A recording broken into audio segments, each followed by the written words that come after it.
Theater Guild on the air.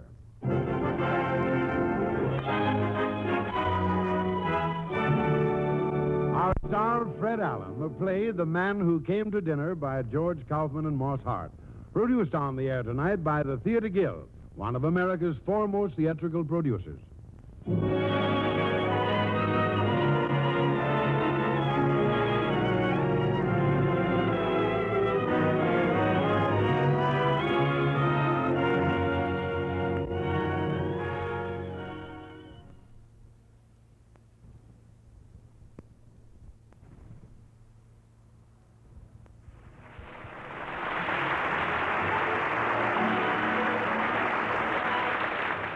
Good evening, ladies and gentlemen. Ever since the world began, there have been fires, earthquakes, floods, epidemics, and disasters. But none of them even remotely compared with what happened when Sheridan Whiteside, the famous writer, lecturer, and radio personality, played tonight by Fred Allen, when the man who came to dinner slipped on a piece of ice, broke his hip, and was forced to remain in one place for 5 weeks. We take you now to the living room of the Stanley residence in Mesilla, Ohio. Time, the suspenseful, dramatic seconds just before Mr. Whiteside emerges from his sick room for the first time. Present are Mr. and Mrs. Ernest Stanley and their daughter, June. Now, you stand there, June. And you, Ernest, over here next to... Oh, Miss Cutler, is Pardon me, Mrs. Stanley. May I move this chair? Oh, certainly, my dear. Ernest, you remember Miss Cutler, Mr. Whiteside's secretary. How do you do? Mind if I borrow these cushions? Oh, you mean he's coming out now? He is indeed. In a wheelchair. June, get out of the way. Ernest, here he comes with Dr. Bradley and the nurse. Now, say something nice to him, dear. He's been very ill, you know. Good morning, Mr. Whiteside. Nice to see you. I trust you're feeling better? Thank you. I'm suing you for $150,000. What? You mean because you fell on our stoop, Mr. Whiteside? My attorney will explain it to you in court. Who is this mildewed harpy basking in your rancid offing? Why, Mr. Whiteside, I'm Mrs. Stanley, your hostess, don't you remember? Ah, Madam Dracula. I have a few small matters to take up with you, too. One moment, Mr. Whiteside. No serious discussions, please. You must have peace and quiet, or I will not be responsible for the consequences. Quiet, you obsolescent quack. Now, Mrs. Stanley, this rustic Mayo brother at my elbow tells me that I shall be confined in this moldy mortuary for at least another 10 days. I shall therefore require the exclusive use of this room, as well as that drafty sewer you are pleased to call the library. I want no one to come in or out while I'm in here. But we have to go up those stairs to get to our rooms, Mr. Whiteside. Is there a service entrance? Why, yes. Then use that. What? I shall also require a room for my secretary, Miss Cutler, here. I shall have a great many incoming and outgoing calls, so please do not use the telephone. I sleep until noon and require absolute quiet throughout the house until that hour. Mr. Whiteside, if I may interrupt for a You moment. may not, sir. And kindly take your clammy hand off my wheelchair. It's clouding the mahogany. And now will you all leave this room quietly, or must I ask Miss Cutler to pass among you with a baseball bat? Now look here, Mr. Whiteside. There is nothing to discuss, sir. Considering the damage I have suffered at your hands, I think I am asking very little. Good day. I'll call you from the office later, Daisy. Not on this phone, please. Now, where were we? Oh, yes, Mrs. Stanley, here is the menu for lunch. But I've already ordered lunch. It will be sent up to you on a tray. Oh, Nurse? Here I am, Mr. Whiteside, standing right behind you. Well, stop breathing on me. One thing I cannot stand is an old maid exhaling on the back of my neck. Zephyrs on my nape unnerve me. Is there something you'd like me to do for you, Mr. Whiteside? Yes, go shake your thermometer. Well, Mr. Whiteside, I think I can safely leave you in Miss Preem's capable hands. Shall I look in again this afternoon? Doctor, if you do, I shall spit right in your eye. What a sense of humor you celebrities have. By the way, it isn't really worth mentioning, but I've been doing a little writing myself about my medical experiences. I just happened to have the manuscript with me. Am I to be spared nothing in this polluted domicile? It's called The Country Doctor Cometh. And I've been told it's better than O'Neill and longer. I shall lose no time in reading it, if you know what I mean. Good day, Dr. Bradley. Keep that hip quiet and don't forget those little pills. Well, what are you hanging around here for? You, what's your name? June. My daughter, Mr. Whiteside. Yes, I noticed the family resemblance. Gargoyle, isn't it? Kindly get out of my sight. Oh, yes, Mr. Whiteside. And take Lena the hyena with you. Go on, everybody out. Out, out, out. Miss Cutler and I have work to do. I must say, you certainly behaved with all your accustomed grace and charm, Sherry. Look here, Puss. I am in no mood to discuss my behavior. I did not wish to cross this cheerless threshold. I was hounded and badgered into it. I now find myself, after 2 weeks of racking pain, accused of behaving without charm. What would you have me do? Kiss them? Very well, Sherry. After 10 years, I should have known better than to try and do anything about your manners. But when I finally give up this job, I'll write a book about it. You won't like that book, Sherry. Listen, Repulsive. You are tied to me with an umbilical cord made of piano wire. You can't quit. And why? Because I won't let you. Don't ever forget that, Maggie. And now, if we can dismiss the subject of charm, possibly we can go to work.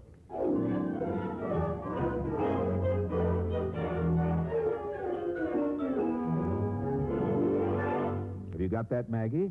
Now send a wire to the broadcasting company as follows. You can schedule my Christmas Eve broadcast from the New York studio. We'll have as my guests Alfred Lunt and Lynn Fontanne, the Lone Ranger, Joe DiMaggio, and Mrs. Nussbaum. With my good friend Banjo, the great motion picture comedian, on a Hollywood hookup, Whiteside. Are you sure you can get Banjo? Well, of course. He'll do anything for me. Send a cable to Mahatma Gandhi, General Delivery, Bombay, India. Dear Boo-Boo, schedule change. Can you meet me Calcutta, July 12th? Dinner 8:30 without chutney. By the way, Boo-Boo, can you spare a couple of sheets? There's a shortage here. Whiteside. Answer it, Maggie. If it's for Mrs. Stanley, tell them she's too drunk to talk. Hello. Who? Mr. Jefferson? Jefferson, if it's the one who wrote the Declaration of Independence, I'm in. Otherwise, hang up. No, Mr. Jefferson, he doesn't speak to anyone over the phone, particularly reporters. No, it's no use coming here. He won't give you an interview. Goodbye. Reporter on the local paper. Well, keep him away from me. Now, where were we? Here's a cable from that dear friend of yours, Lorraine Sheldon. Oh, let me see it. I'll read it. Sherry, my poor sweet lamb. Only just heard of your poor hip. I'm down here in Surrey with Lord Bottomley. Sailing Wednesday on Queen Elizabeth, and cannot wait to see my poor Sherry. Your blossom girl, Lorraine. Bowie. Now, don't be bitter, Puss. Just because Lorraine happens to be more beautiful than you are. Here, give me the rest of those. Thank you. Say, here's one from Beverly Carlton. England's little wonder boy? Uh-huh. Dear baby's breath. What is this I hear about a fractured hip? Was it that network censor again?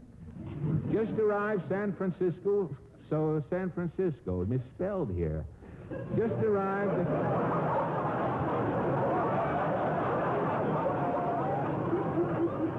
I'm dictating in shorthand, don't mind me, Maggie. Just arrived San Francisco from Honolulu, accompanied by my new play, new symphony, and new ulcer. Signed, Lavender Eyes. Maggie, send Beverly a cable to stop by here on his way to New York. If these people intend to have their friends using the front door... What do you want them to use, a rope ladder? I will not have a lot of mildewed bingo players rushing in and out of this house. There's nobody home. The Stanleys have been arrested for white slavery. Good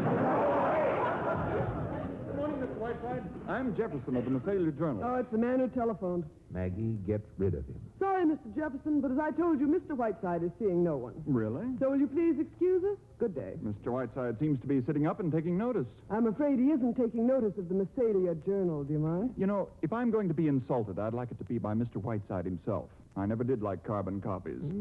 Touche. And in Massalia, too, Maggie, dear. Will you please leave? Mr. Whiteside, if I don't get this interview, I'll lose my job. That will be quite all right with me. Mr. Whiteside, you used to be a newspaper man yourself. You know what editors are like. Well, mine's the toughest one that ever lived. You won't get around me that way either. If you don't like your editor, get off the paper. I can't. You see, Mr. Whiteside, the Journal was my father's paper. It's kind of a sentimental point with me, and I'd like to carry on where he left off. Ah, just a minute. Then this terrifying editor, this journalistic Bela Lugosi, is you. In a word, yes. Very good, Mr. Jefferson. Very good.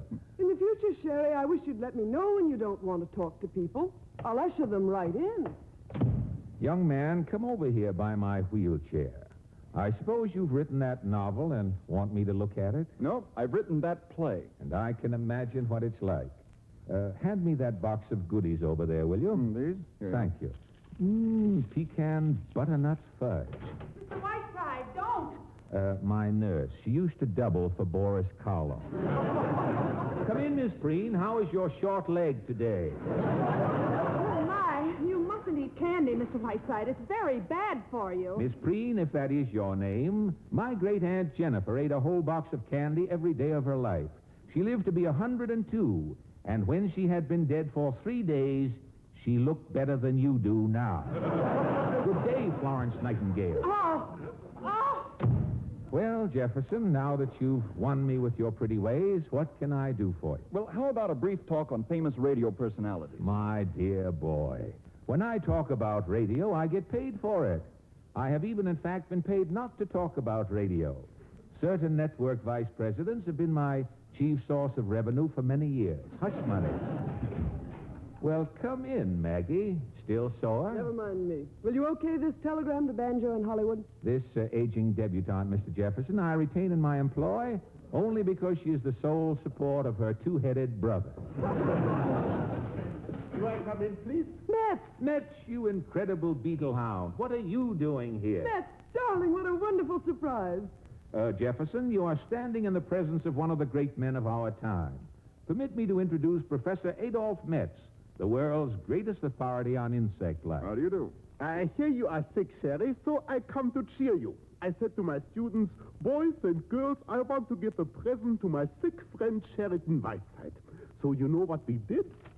We made for you a community of Periplaneta Americana, commonly known as the American cockroach. Behold, Sheriff, Roach City. Yeah. Inside this model community are 10,000 cockroaches. 10,000? And in 1 week, Sheriff, if all goes well, there will be 50,000. What can go wrong? They're in there, aren't they? Quiet, please, Maggie. Here in Roach City, they play, they make love, they mate. Look, here's the maternity ward. They do everything that human beings do. Well. Please, Maggie, these are my cockroaches. Here. Put on one of these earphones, Sheriff. You will hear the mating calls. Listen. Sounds like two of my best friends in radio. Executives. How long has this been going on?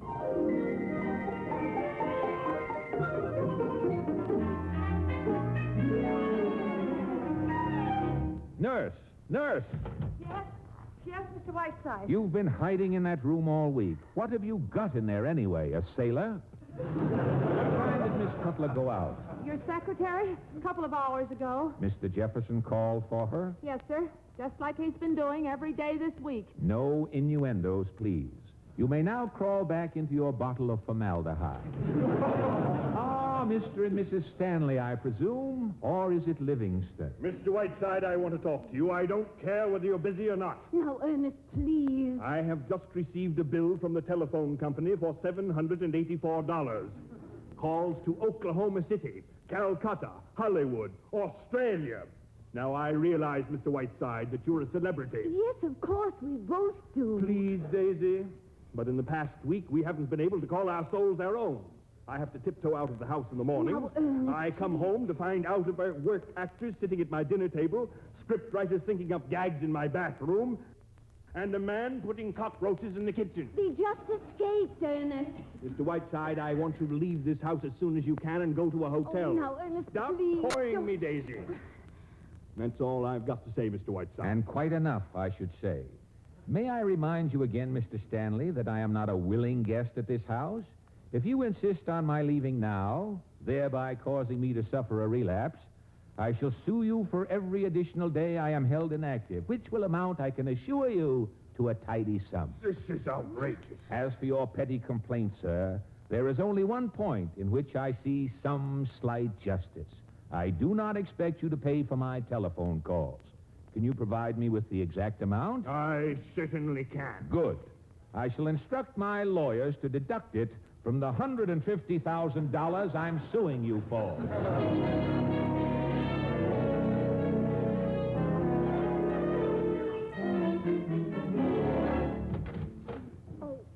Excuse me, Mr. Whiteside. Ah, the Stanley offspring. Come in, June. I'm not going to bite you. Thank you, Mr. Whiteside. June, I'm afraid that when we first met, I was definitely unpleasant to you. For that, I'm truly sorry.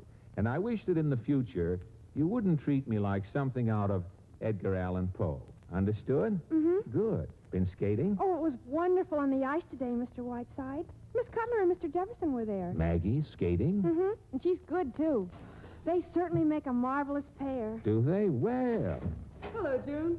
Good evening, Sherry. Did you nap while I was out? Hello, Miss Cutler. See you later, Mr. Whiteside. What's the matter, dear? Cat got your tongue? Don't look at me with those great cow eyes, you hag. Where have you been all afternoon? Sherry, Bert Jefferson read his play to me. It's superb. Here it is. I want you to read it tonight. No, I will not read it tonight or any other night, you flea-bitten Cleopatra.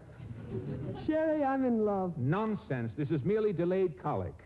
I suggest Paradise. No, Sherry. I'm a girl who's waited a long time for this to happen. Now it has.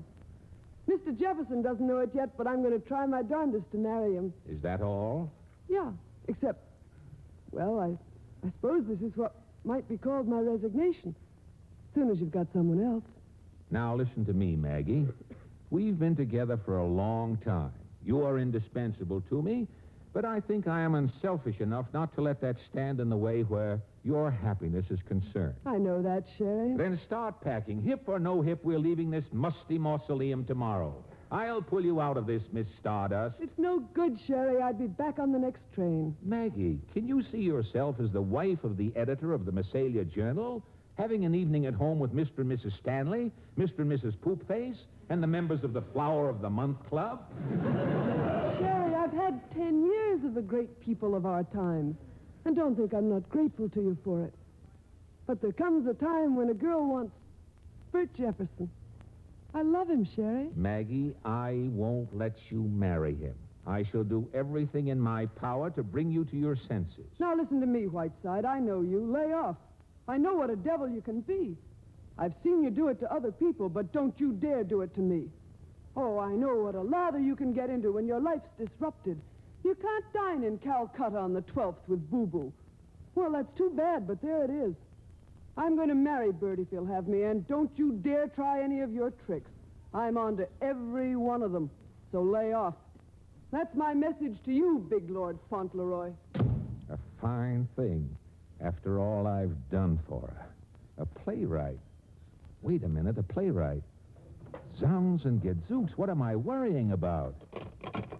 Long distance, please. I want to put in a transatlantic call. Hello? Transatlantic operator? I want to talk to Miss Lorraine Sheldon. She's on the Queen Elizabeth. Will it take long? All right. I'll be waiting. Well, good evening, Mr. Whiteside. Ah, the esteemed gravedigger, Dr. Bradley. Mr. Whiteside, what would be the best news I could possibly bring you? That you had hydrophobia. Oh, Mr. Whiteside, you can get out of that wheelchair and walk now. What do you mean? Well, sir, I looked at those x-rays again this morning, and you know what? I'd been looking at the wrong ones. Those belong to somebody else, a specimen at the morgue. Mr. Whiteside, you are perfectly, absolutely well. Lower your voice, will you? What's the matter? Aren't you pleased? Delighted, naturally. This news, however, comes at a very curious moment. Dr. Bradley, I have some good news for you, too. I've been reading your book. Yes? And I want you to know that I consider it to be one of the great literary contributions of our time. Mr. Whiteside. Just here and there, a little rough, perhaps. Now, what I would like to do, Doctor, is to stay here in Massalia and work on the book with you. Mr. Whiteside, I would be honored, sir. But there is just one difficulty. If my radio sponsors were to learn that I am well, naturally they'd insist on my filling my contracts. And, of course, I'd be forced to leave Massalia. Therefore, Doctor, we must not tell anyone, not even my secretary, Miss Cutler. You understand? I won't tell a soul. Good. When do we start work? Tonight? I've got just one patient that's dying, and then I'll be perfectly free. Tomorrow morning, Doctor. This is a private call. Do you mind? Oh, of course not. You've made me very proud, Mr. Whiteside. Good night. Hello? Yes, I put in a call to Lorraine Sheldon. Put her on. Hello? Is this my Blossom girl? Well, how are you, precious? Now, listen closely, Lorraine. I've discovered a wonderful play with a great part in it for you. Now, wait. Let me tell you. The author is a young newspaper man here in this town. Of course, he wants Catherine Cornell, but if you jump on a plane as soon as your boat docks and get right out here, I think you can swing it if you play your cards right. Now, look, don't send me any messages. Just get on a plane and arrive. Then go to work on it. That's right. Goodbye, my Blossom. That does it. She's gonna do what she did before, baby.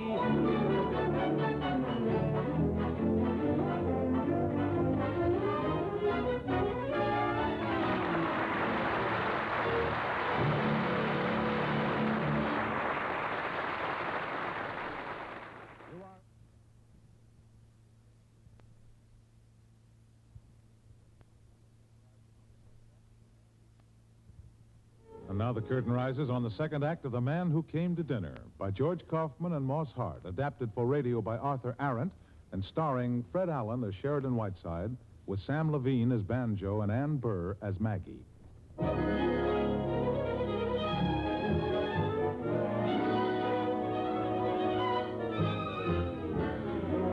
It's a week later, Christmas Eve to be exact. Sheridan Whiteside, fractured hip and all, is still a guest at the home of Mr. and Mrs. Ernest Stanley in Massalia, Ohio. We see him now in earnest conversation with the daughter of the house, young June. Now, my little prairie flower, what can I do for you? Is it about your proletarian boyfriend at the factory? Yes. I just can't seem to make Father understand. He won't meet him. He won't even talk about it. What are we going to do, Mr. Whiteside? Sandy and I love each other. I don't know where to turn. Well, what exactly does he do, this young man? Well, you see, Mr. Whiteside, he works for the union as an organizer. He's been organizing the men in Papa's factory, and Papa doesn't like it. I'll bet. But this morning he got word they're going to send him to San Francisco. He'll be gone at least a year. So we've simply got to decide now. Now, listen to me, child. What does all this boil down to? Your father. The possibility of making him unhappy. Is that right? Very unhappy. Well, suppose your parents are unhappy. It's good for them. Develops their characters. Look at me. I left home at the age of 4. Crawled away. It was uphill, too. I haven't been back home since. They hear me on the radio, and that's enough for them. Your advice is to go ahead, Mr. Whiteside. It is. Marry him tonight, June. You mean that, Mr. Whiteside? No, I mean you should marry Senator Claghorn. If I didn't mean it, I wouldn't say it. Now go on, get out of here. I'm expecting a very glamorous visitor, and I want to pick my teeth before she arrives. Where are they? Where am I? Put them right here. Where are they? Right down. Where are my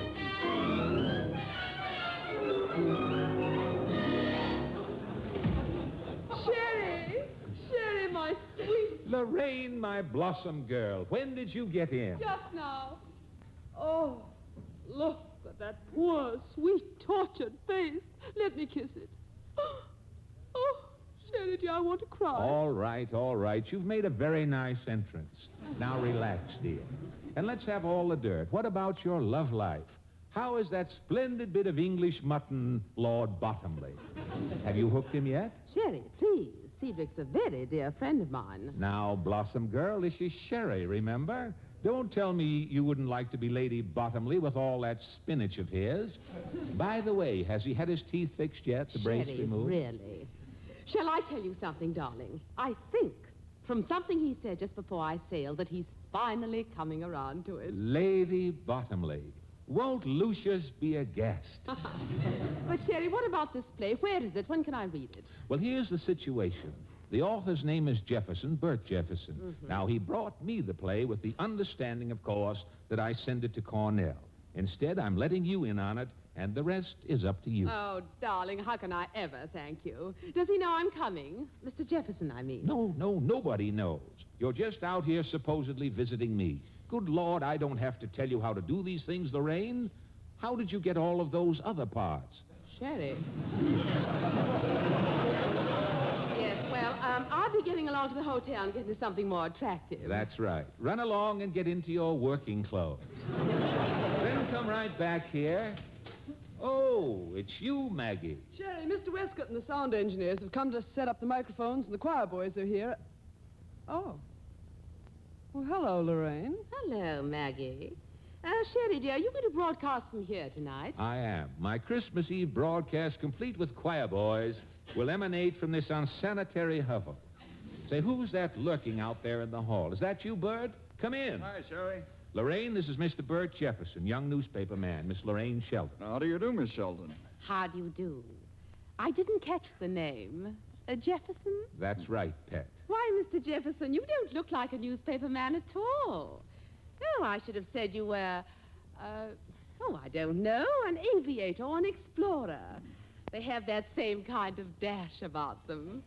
Tell me, have you lived in Massalia all your life?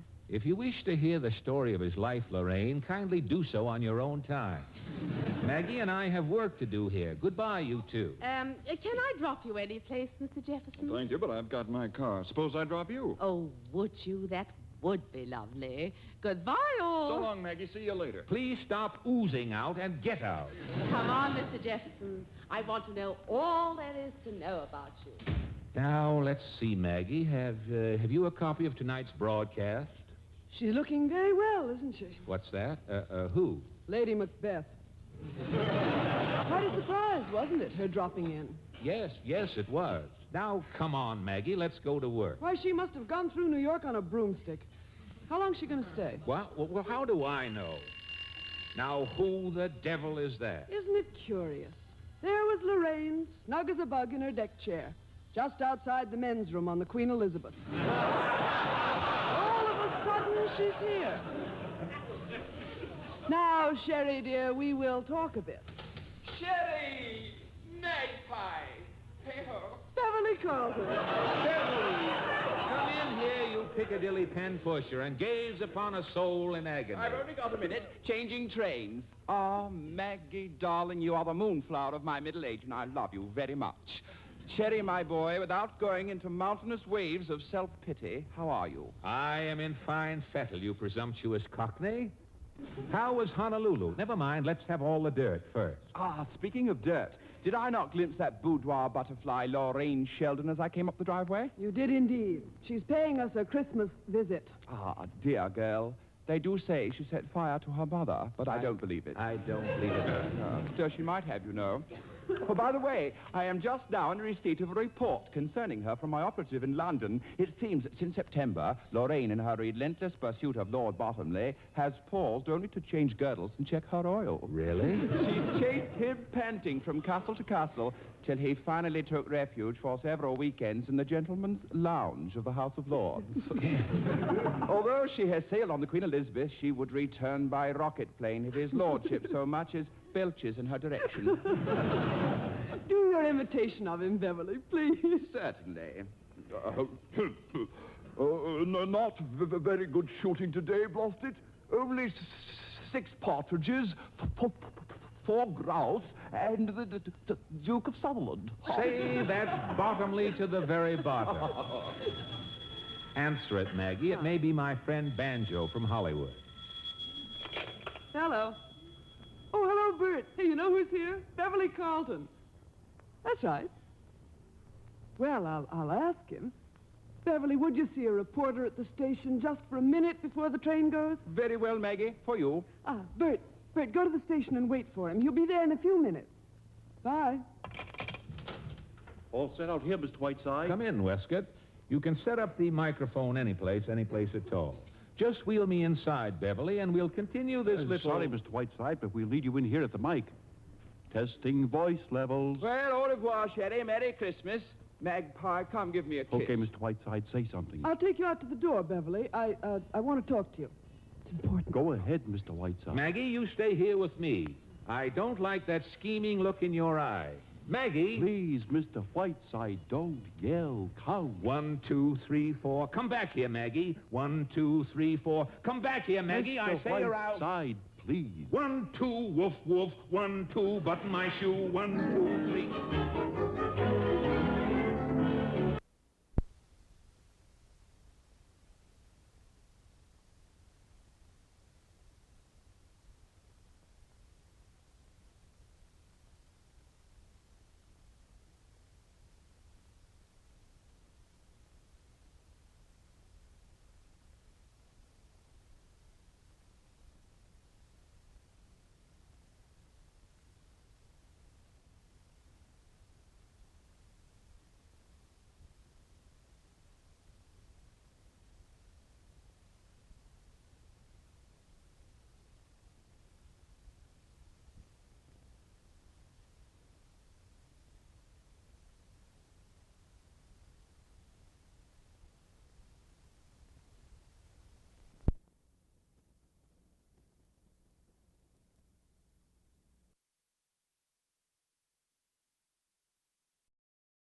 You see, I've fallen in love. I can't tell you about it. There isn't time, but Sherry's trying to break it up. Why, the old devil, what's he doing? Lorraine.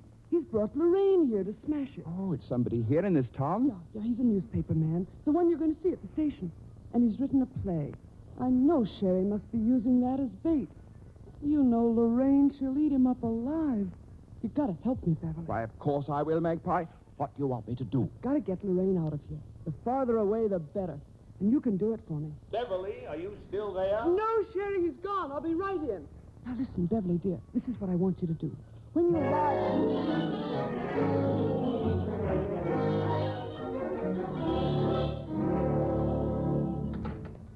Hello, Maggie, dear. Merry Christmas Eve. Where's Sherry? He's in the library working. He's broadcasting very soon. Well, that's quite a gown, Lorraine. You going anywhere? This? Oh, I just threw on anything at all. By the way, didn't I see Beverly Carlton coming in as I left? Yeah, you did. He came and went. Tell me, Lorraine, have you found a new play yet? No, I haven't. There was a pile of manuscripts waiting for me in New York, but I hurried right out to see Sherry. That was sweet of you, dear. Did you know that Mr. Jefferson has written quite a good play? The young man that drove you to the hotel? Really? No, I didn't. Isn't that interesting? Yes, isn't it? Hello. Yes. Miss Lorraine Sheldon? Yes, she's here. Transatlantic call coming through for you, Lorraine. For me? Here? What in the world? Here you are. London. London? Hello? Cedric, is that you? Why, Cedric, you darling. Why, what a surprise. How'd you know I was here? Darling, don't talk so fast and you won't stutter so. What? Darling.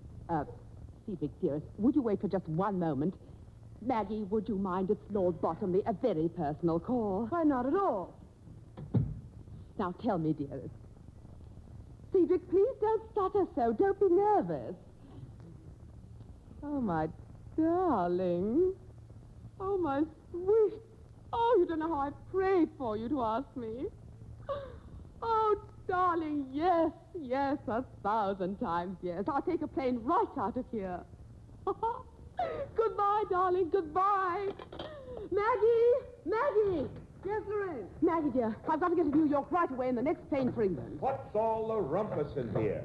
Sounds like a convention of seagulls. Oh, Shelley, dear, Lord Bottomley just telephoned just this minute. He's asked me to marry him. Well, what do you know? Let me understand this, Lorraine. Am I to gather from your girlish squeals that you were about to toss your career into the ash can and everything else? Oh, but Sherry, you couldn't expect me to. My goodness, I can't get over it. Oh, dear, Cedric. Will you kindly stop this female drooling? I have a violent headache. Oh, Sherry, can I get you something? Hello, everybody. Say, you know it's snowing out? Going to have a real old-fashioned Christmas. Mr. Jefferson, why don't you telephone your scoop to the New York Times? Sherry has a headache, Bert. Oh, I'm sorry. By the way, Maggie, anybody admire my Christmas present yet? Oh, dear, I forgot. Look, everybody, this bracelet. From Mr. Jefferson to me. Oh, it's sweet, isn't it, Sherry? Ducky. Maggie, what's going on between you and Mr. Jefferson? Are you hiding something from me? Lord, will this drivel never stop? My head is bursting. Say, I got a 2-minute interview with Beverly Carlton at the station. He's quite a guy. Never mind that, Bert. Why don't you mix us all a drink, dear? Certainly, Maggie. I was lucky to get even 2 minutes. He was in a telephone booth most of the time. Couldn't hear what he was saying, but from the faces he was making, it looked like he was giving an imitation or something. Bert, mix those drinks, will you? Just a minute, if you please, Jefferson. Mr. Carlton was in a telephone booth at the station? Certainly was. I thought he'd never come out. Kept talking and making the funniest faces for about 5 minutes. Say, he doesn't stutter, does he? Bert, for goodness sake. Bert, my boy, you're better than a doctor. My headache is gone with the wind. Hold everything, everybody. Sherry, what are you doing? One long pan is now at work. Operator, has there been a call from England over this telephone within the past half hour? Yes, I'll wait. Sherry, what is this? What's that, operator? There have been no calls from England for the past 3 days? Thank you. Thank you very much, operator, and Merry Christmas. Sherry, what is all this? What's going on here? Lorraine, my daffodil, you have just played over this telephone the greatest love scene of your career with Beverly Carlton. What? That's not true. I was talking to Cedric. Sherry, stop this. I demand an explanation. All I can tell you is that Beverly was indulging in one of his famous bits of mimicry, that's all. You've heard him do Lord Bottomley before, haven't you? Yes. Yes, of course, but why? Why on earth would he want to do such a thing? Of all the contemptible... Easy, Blossom. You'll bust your seam. But why? Why would he want to ship me off to England on a fool's errand? Must have been some reason. Why would Beverly Carlton, or anybody else for that matter, want me to... Oh, now I think I begin. Of course, that's it. Of course, that's it. All right, Miss Whiteside, 2 minutes to go. You got your script? I have. That's a very charming bracelet that Mr. Jefferson gave you, isn't it, Maggie, dear? Ooh, and to think that I nearly... Well, wild horses wouldn't get me out of here now, Maggie, if you know what I mean. 1, 2, 3, 4. How are we coming in, New York? Mary had a little lamb. Its fleece was... Mr. Whiteside! Mr. Whiteside! Mrs. Stanley, if you please, I'm about to start my broadcast to send out to a waiting world... Let him wait. Mr. Whiteside, do you realize... Quiet, please, Mr. Stanley. We're going on the air. What do I care? This is the most outrageous... Please, quiet in 40 seconds. You did it. My daughter has run off to marry an anarchist. Yes. And she said you told her to do it. Yes, and not only that, I can't move 1 foot in this house without stepping on a choir boy. In the kitchen, in the broom closet, in my own bathroom, all I see is choir boys. Please, we'll be on the air in 30 seconds. Get him out of here, do you hear? First cockroaches, now choir 20 boys. seconds. Good Lord, here they come. Choir boys, sentence of them. 10 seconds, okay, New York. Quiet, everybody. Quiet. 5 seconds. Good evening, everybody. On this, the night before Christmas, Cream of Mush brings you Sheridan Whiteside.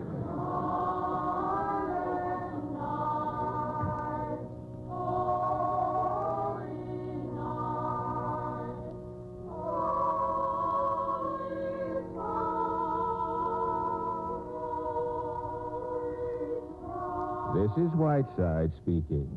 On this eve of eves, when my own heart is overflowing with peace and kindness, And the spirit of goodwill to men lies firmly embedded in the hearts of us all.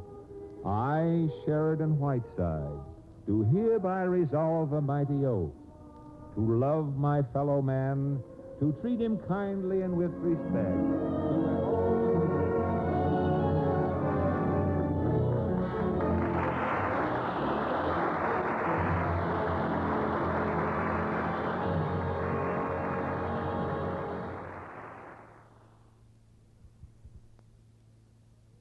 This is CHRE, FM 105.7. You got all that? And now the curtain rises on the third act of The Man Who Came to Dinner by George Kaufman and Moss Hart, starring Fred Allen as Sheridan Whiteside, with Sam Levine as Banjo and Ann Burr as Maggie.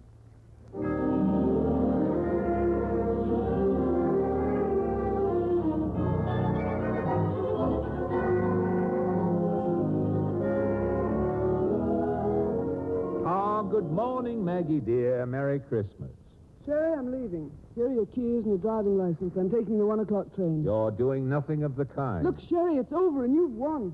I don't want to talk about it. Oh, come. What are you trying to do? Make me feel like a naughty, naughty boy? Honestly, Maggie, sometimes you can be very annoying.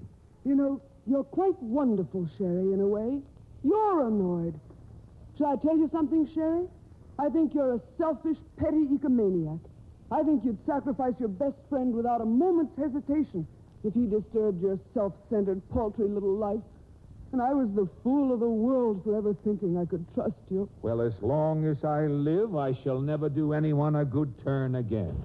Merry Christmas, everybody. Merry Christmas. I'm a little high, but I can explain everything. Hi, Maggie. Hi, Mr. Whiteside. Shake hands with a successful playwright. Lorraine Sheldon thinks the play is wonderful. Isn't that wonderful? Yeah, that's fine, Bert. Isn't that wonderful, Mr. Whiteside? Jefferson, I think you ought to go home and lie down, don't you? What? No, biggest day of my life. Listen, Maggie, Lorraine's, Miss Sheldon, says the play needs just a little bit of fixing. Do it in 3 weeks. She's going to take me to a little place she's got in Lake Placid. Work on the play together. Isn't that wonderful? Why don't you say something, Maggie? I'm very happy for you, Bert. That's fine. That's what I wanted to hear you say.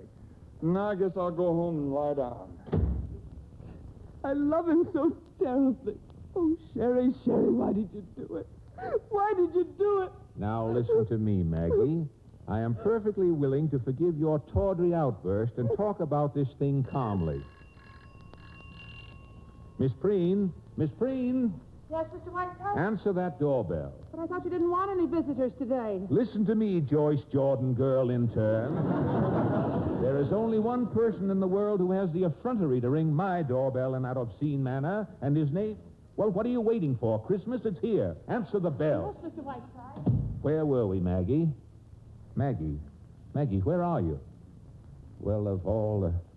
There you have it. She's gone. Snuck out of the room like an Arab incognito when my back was turned. Even as I was doing my best to... Banjo! Whiteside got a package for you. Looks like a nurse. Put me down. I love you madly, nurse. You hear what I said? Madly. Kiss me. Again. Mr. Whiteside. Don't be afraid of my passion. I can feel the hot blood pounding through your varicose veins. Who are you? Put me down. Mr. Whiteside. Banjo, I thought I recognized that ring. Put her down. Okay, baby, you're down. Hey, nurse, come to my room in half an hour and bring some rye bread. Really, Mr. Whiteside, don't you have any normal friends, Mr. Whiteside? Stop waving your hand at me, Miss Preen. You may leave the room. Whiteside, I'm here to spend Christmas with you. Darrell Zanuck loaned me his reindeer, so I flew in from Hollywood. Listen, you idiot. How long can you stay? Just long enough to take a bath. I'm on my way to Nova Scotia. Where's Maggie? Nova Scotia? What are you going to Nova Scotia for? Well, I'm sick of Hollywood, and there's a dame in New York I don't want to see, so I figured I'd go to Nova Scotia and get some good salami. Where's Maggie? I want to see her. Banjo, I'm glad you're here. I am very annoyed at Maggie. Very. Why, what's the... Say, you just got out of that wheelchair. You're walking. I thought you busted... What is this? Oh, I've been all right for days. It suited my little plot to appear to be an invalid. But that isn't the point. It's Maggie. After all of these years, Banjo, she's repaying my affection by behaving like a fishwife. Why, she's actually in love with the fellow. In love with who? I just got here, remember? Good Lord, I'm telling you. Maggie's in love with a young newspaper man here in town. Go on. What happened? Well, Lorraine Sheldon happened to come out here and visit me. The daughter of the regiment here? Shut up and listen. She's going to Lake Placid with him this afternoon to rewrite. Maggie's inside now, crying her eyes out. Gee. Say, wait a minute. What do you mean Lorraine happened to come out here? I smell a rat, Sherry. A rat that talks through his nose. Well, all right. But I did it for Maggie, because I thought it was the right thing for her. Oh, sure. You haven't thought of yourself in years. Now, where does this guy live? I mean, the one she likes. Now, wait a minute, Banjo. We don't want any phony warrants or you pretending to be J. Edgar Hoover. It won't work. You're right. Lorraine's no dope. Now, how long have we? Until 1 o'clock. That's when Maggie's train leaves. Now, there must be some way out, Banjo. The trouble is, I've done this job too well. I've got to think.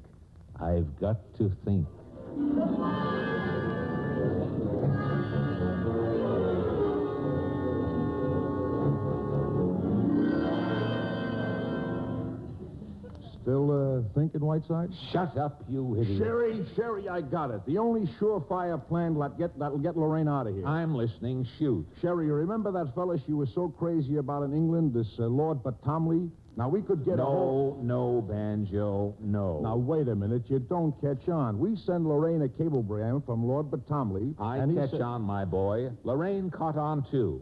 It's been tried. Oh. Well, I told you she was no dope. Well, you're in a nice little jam, Sherry. I can feel your ship going down. Yes, and you are just a rat to desert it.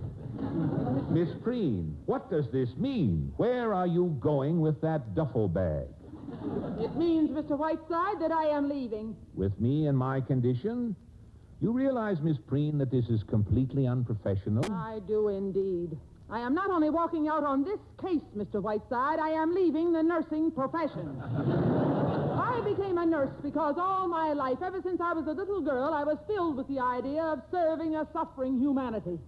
After 1 month with you, Mr. Whiteside, I am going to work in a munitions factory. From now on, anything I can do to help exterminate the human race will fill me with the greatest of pleasure. Mr. Whiteside, if Florence Nightingale had ever nursed you, she would have married Jack the Ripper instead of founding the Red Cross. Good day. Another rat deserting the ship, but I shall foil them yet. How? Shut up. Don't tell him that, June. Don't. June, I forbid you. I just want to wish Mr. Whiteside a Merry Christmas. Merry Christmas, Mr. Whiteside. Thank you for all you tried to do for me. You're welcome, my dear, and a Merry Christmas to you. Oh, June, my darling, don't cry. Oh, thank goodness you're back. You're not married, are you? No, Mother, I'm not. Unfortunately. Oh, June, if it had been anybody but that awful boy. Oh, Ernest, thank goodness you stopped it. How did you do it? Never mind that, Daisy. Just take June upstairs. That's right, Mother. Lock me in my room. Come on. Now, Mr. Whiteside, I have something to say to you. You have something to say to me, Mr. Stanley, in English? Mr. Whiteside, not having your gift for invective, I cannot tell you what I think of your obnoxious interference in my affairs. But I have now arranged that you will not interfere any longer. Come in, gentlemen. Here we are, Mr. Stanley. Any little thing you want us to take care of, Mr. Stanley? Mr. Whiteside, these two gentlemen are deputy sheriffs. They have a warrant by which I am enabled to put you out of this house. Mr. Whiteside, I am giving you 15 minutes in which to pack up and get out. If you are not gone in 15 minutes, Mr. Whiteside, these gentlemen will forcibly eject you. Right, boys? You bet, Mr. Stanley. Thank you, gentlemen. Will you wait outside, please? 15 minutes, Mr. Whiteside. And that means bag, baggage, wheelchair, and cockroaches.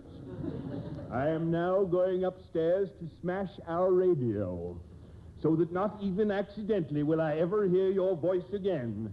And after you leave, I shall get stinking drunk for a week.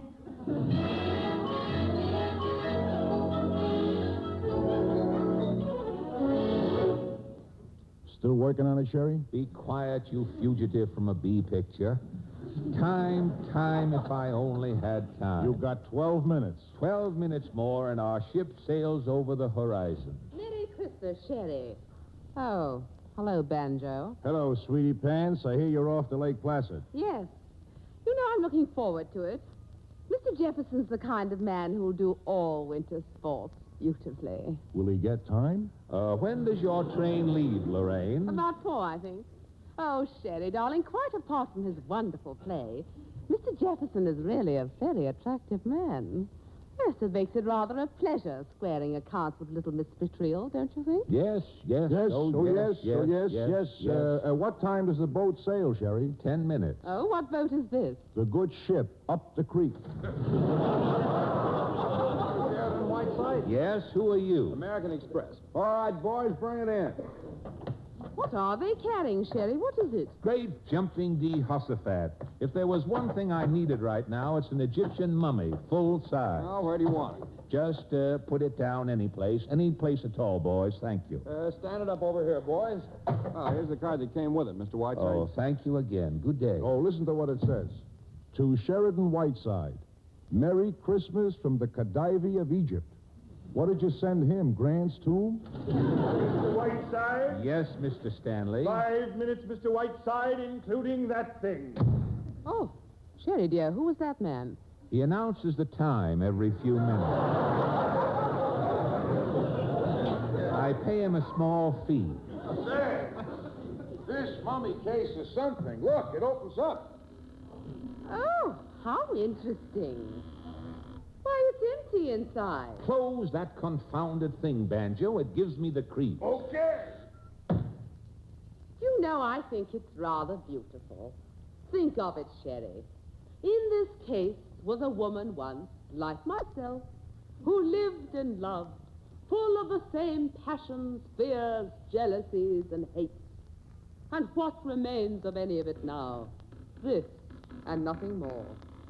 A mere atom in the eternity of time. Sherry, do you see what I see? What? She's in there. Oh, yes, Banjo. I do And indeed. here am I, another woman, living out her life. Oh, I want to cry. Quick, Banjo. We've got to close that lid before... It's too late. She's coming out. Do something, Whiteside. Get her back in there again. Lorraine, dear, have you ever played St. Joan? Why, no, Sherry, I haven't. There was something about your expression as you stood in that case. There was an absolute halo about you. Why, Sherry, how sweet. It transcended any mortal expression I have personally ever seen. Step into it again, my dear. Oh, Sherry, you're jostling me, aren't you? My dear, I don't make light of these things. I was deeply moved. Please do it again. Well, I don't know exactly what it was that I did, but Oh, I feel too silly, Sherry. Lorraine, dear, once upon a time, you recall, you told me you would surrender your life for my happiness. All that I need to make me happy, Lorraine, is the memory of you in that mummy case. My darling, I'm all choked up. Yes, of course I'll do it for you. 4,000 years. A mere atom in the eternity of Quick, time. Banjo, quick. Don't worry, pal. I'll get her this time. Dust thou art, and dust to dust. Eureka! Eureka! Snap goes the lock. Snap goes the other one. Will she be all right in there? Sure, she can breathe easy, and it's soundproof. I'll let her out as soon as I can get her on a plane to Nova Scotia. Now, how do we get this thing out of here? I'll think of something, my boy. Don't worry. Think fast, Captain. Think fast. The time is up, Mr. Whiteside. 15 minutes. Ah, yes, Mr. Stanley. Just one favor before I go. I would like you to summon those 2 officers outside and ask them to help my friend Banjo here down to the airport with this mummy case. I will do nothing of the kind. Oh, yes, you will, Mr. Stanley. Or I shall inform my radio audience on my next broadcast that you are a dipsomaniac, What? a neurotic wife-beater, and a hard-hearted scoundrel who would throw a harmless aging invalid I refer to myself, sir, out into the street. What? That so great is the distaste of your own child for you that she has run away with an anarchist rather than live in this man-made hell you call a home. I'll sue you for libel. That's what I'll do. Oh, I shall mention no names, mark you, but everybody knows where I've been spending these last 4 weeks. It's been in all of the papers. Mr. Stanley, I promise you, they will be throwing paving stones through your window before my broadcast is over. Well? You win, Whiteside. Whiteside, you're truly a great man. Thank you. Hey, you two guys, take that mummy case out of the airport and snap into it. Okay, Mr. Stanley? Okay. Yeah, grab the front end, Bill. Use her out. Thank you, gentlemen. Banjo, my love, you're wonderful, and I may write a book about you. Don't bother, I can't read. Hello, Maggie, and goodbye. Are you leaving, Banjo? Hey, what's going on here? Never mind, Maggie. Love conquers all. Don't drop that mummy case, boys. It contains an antique. Goodbye, everybody. Sherry, was that... Is she in... It was, and she is. Maggie, the field is clear, and you have my blessing. Sherry. Oh, Sherry, you old reprobate. Now I take my leave of this miserable household. Goodbye, Maggie, dear. Goodbye, Mr. Stanley. I would like to hear, Mr. Stanley, in the very near future, that your daughter has married her young man or else. Merry Christmas, everybody. Miss Cutler, has he gone? Has he really gone for good? Of course he has, Mr. Stanley. And if I know Sheridan Whiteside, he'll stay as far away from here as he possibly can. Oh, my goodness, what's that? I don't know, but I'm afraid. Oh, it's Sherry. They're carrying him in. He fell down all over again. Miss Preen, Miss Preen. I want Miss Preen back. Mr. Stanley, this time I'm suing you for $350,000.